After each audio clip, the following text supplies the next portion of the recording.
Hello there, dear friends, and welcome once again to the Relaxed Fantasy Review. Today, we're continuing our series on monsters that DMs can throw at their players to just terrify them. We're moving on to CR-4 creatures in this video, and we are starting to get into creatures that have abilities that surpass the average player.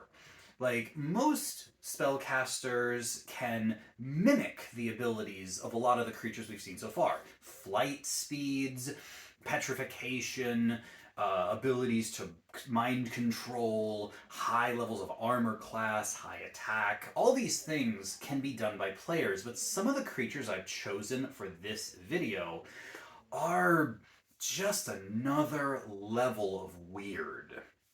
And these are for a party of level 4 or higher, although honestly I think any of these 5, the top 5 I've prepared, would be insanely difficult for your average level 4 party. Like, if you're not spec'd with high tier classes and subclasses, you're gonna struggle with these 5.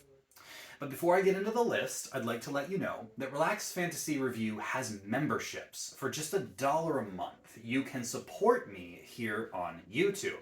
There's a join button below the video down there. You click that, you get a little badge next to your name in the comments, and my undying gratitude, of course. Thank you so much for watching my videos and for supporting me here on this platform. So let's start things off with a bang. Let's talk about the Nethalgu. The Nethalgu is a space monster from Boo's Astral Menagerie, the Spelljammer book.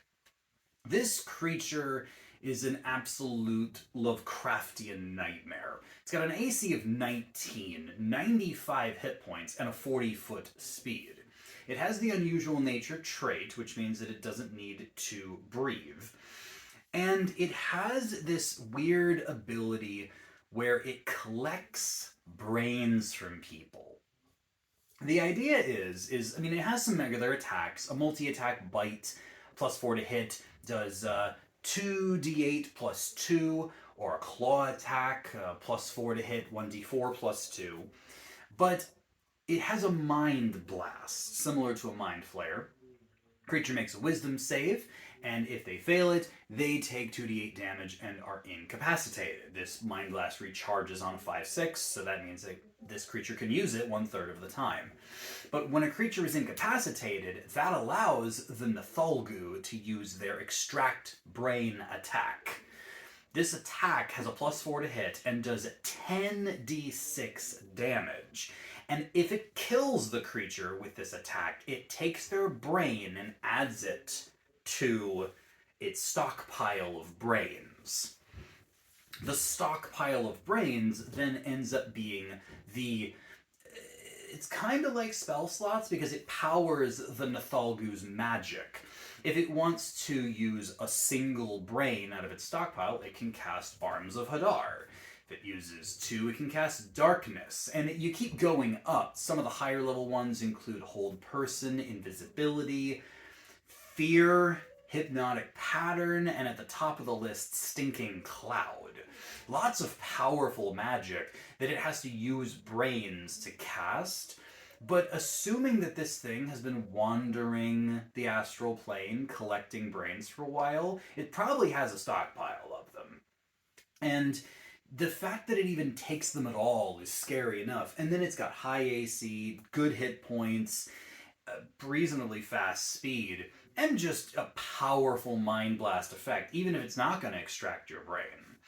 The Nethalgu is just a scary, nightmarish creature that takes the concept of the zombie eating brains and just takes it to a whole nother level. So let's take a step out of the space and the Spelljammer series back to the good old monster manual, and let's talk about the Helmed Horror. More horror theme. This is a construct creature. It's got a 20 AC, very tough, 60 hit points, a 30-foot ground speed, and a 30-foot flying speed. It has a regular old longsword multi-attack, plus 6 to hit, 1d8 plus 4 damage. It does have magic resistance, giving it advantage on saving throws against spells and magic effects.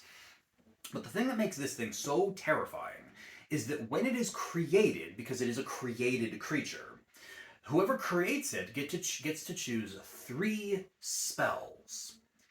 And the Helmed Horror has a feature called Spell Immunity, where it is completely immune to the effects of 3 spells. Now I want you to picture this, okay? You guys are a level 5 party. A CR-4 creature would be a pretty decent challenge for a level 5 party, right?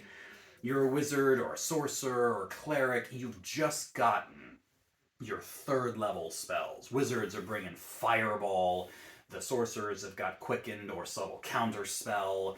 Your clerics got Spirit Guardians at this point. There's lots of spells that you could be bringing, and 3rd level spells is a turning point. Slow, Fear, Hypnotic Pattern. These are really, really powerful effects.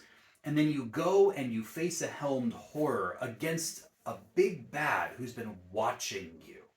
Someone who's been scrying on you, someone who's been spying on you, someone who's watched you kill their minions for the past however long the adventure's been going on. They know your style. They know your signature spells, Magic Missile, Scorching Ray, Fireball. And they know what your spellcasters are good at. So they make this creature immune to your favorite spell. You face it in combat, this helmed machine-like knight. The fighter goes up against it and rolls a nice high attack. 18 to hit. Doesn't work. It starts to fly into the air. The ranger takes a shot. 19 to hit. No effect. The wizard's like, don't worry, I got this. Magic Missile! Can't miss with that, right? Ping, ping, ping. No damage. Terrifying. The Helmed Horror truly is a scary creature. So, be careful bringing it to combat, DMs, because you could very easily make your party almost ineffective if you pick the correct spells and they don't have enough power to take it on. So, very, very high defense, this monster. But we'll take a step away from the monster manual, and we'll go to the Guildmaster's Guide to Ravnica. We're going to talk about the Blister Coil Weird. Weirds are basically elementals. Water weirds are relatively common. You see, they're like, water, snake, serpent, whatever.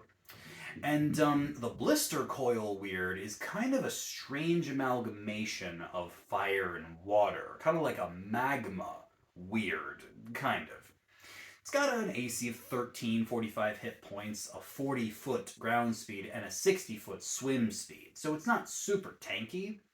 But the interesting thing about it is that it is immune to fire damage, and so much so that if it takes fire damage, it actually feeds on it. It grows in size. This creature actually gets bigger as it takes fire damage, or as it feeds on fire. As it grows, it gains power. Its slam attack has a +5 to hit, regardless.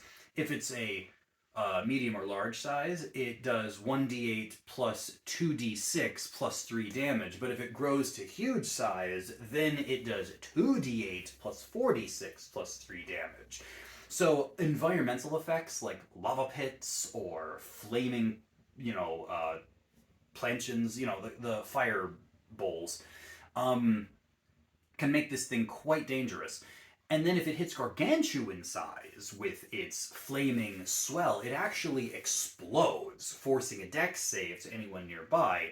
They take 8d6 damage upon this energy release, and the Blister Coil Weird takes no damage and just shrinks back down to its regular size, where it can repeat the process. Because this thing is a weird, it also can take up the same location as a player character, effectively engulfing them. If this happens, they take 1d10 damage at the start of their turn. They also take 1d10 damage if they attack the Blister Coil Weird because of its heated body trait, and it glows because, of course it does, it's on fire. This is one of those weird creatures that, like the Helmed Horror, can target a specific kind of caster. If you've got a caster that loves fire damage, which how many wizards love to bring Fireball or Scorching Ray or Burning Hands? These are classic spells that low-level parties love to pick. Because fire damage, while resisted relatively regularly, is also got some of the strongest spells in the game behind it. And this creature takes advantage of that entire elemental type, one of the most common elemental types. If your main attack is Firebolt, when you're not using your leveled spells, you're in trouble when you face this weird. Let's take a hop, skip, and a jump back to the monster manual, and let's talk about another classic creature. This time it's actually a twofer because there are two of these creatures. It's just that they have identical stat blocks. The Incubus and Succubus.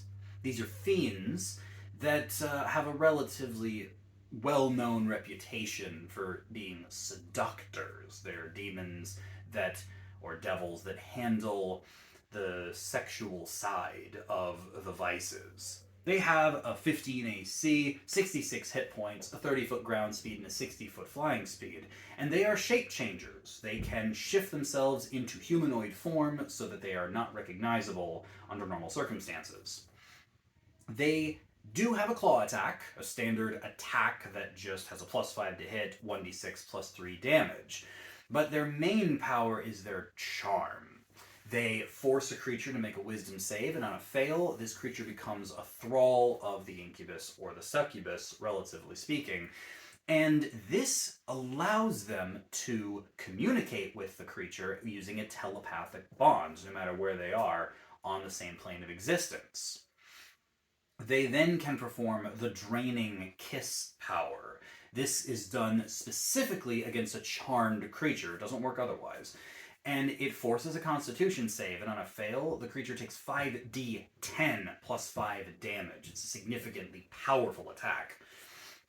And then if all else fails, the incubus or succubus can use their etherealness power to vanish into the ethereal realm, making them dangerous not just because of their power, but because of their slipperiness. They are hard to track down because of their shape-changing power. Their charm effect does not require them to break their form, nor does using their attacks. And if they do break form, they can fly away, and if all else fails, they can slip into the ethereal realm. Real hard to find and kill an incubus or succubus. And then for our final monster, we go to the new Mordenkainen's Monsters of the Multiverse, to the Hobgoblin Devastator. This is a prime example of an evocation enemy.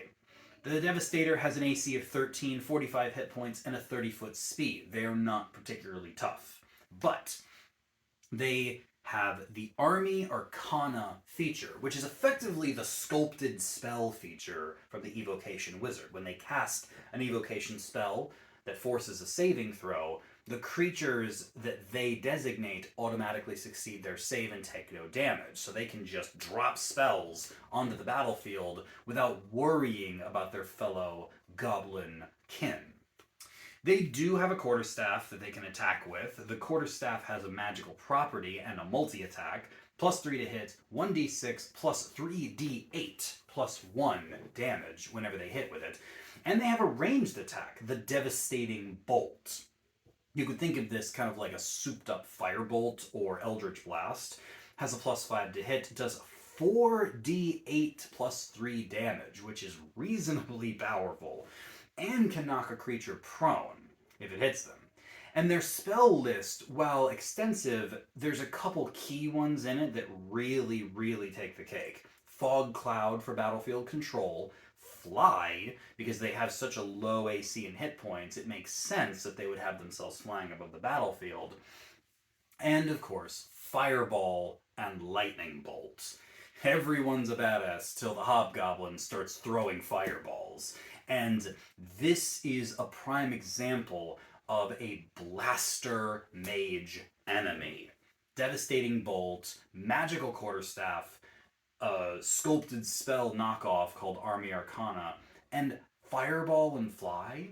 Like, this is a terrifying enemy to have at the head of a horde of goblins, especially considering that you're going to be dealing with their minions. Goblins rarely fight alone, and the Hobgoblin Devastator is absolutely living up to their namesake. They are devastating to a mid-level party. I recommend that if you're going to put them in a fight, in fact, I recommend if you're going to put any of these creatures in a fight, don't do it at level 4. Do it at like level 7 or 8, when the characters have 4th level magic and their second subclass feature, because these creatures will absolutely devastate a level 4 or 5 party with relative impunity. And it would take a well sculpted S tier subclass party to take on these creatures, even one or two of them.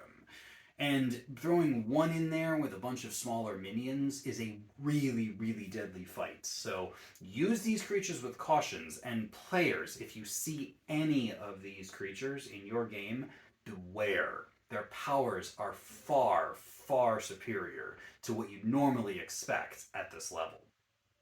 This has been the Relaxed Fantasy Review. If you enjoyed the video, please like and subscribe down below. Have a look for the join button down there, and keep your eyes peeled for more monster reviews coming down the line soon. Have a good one, my friends.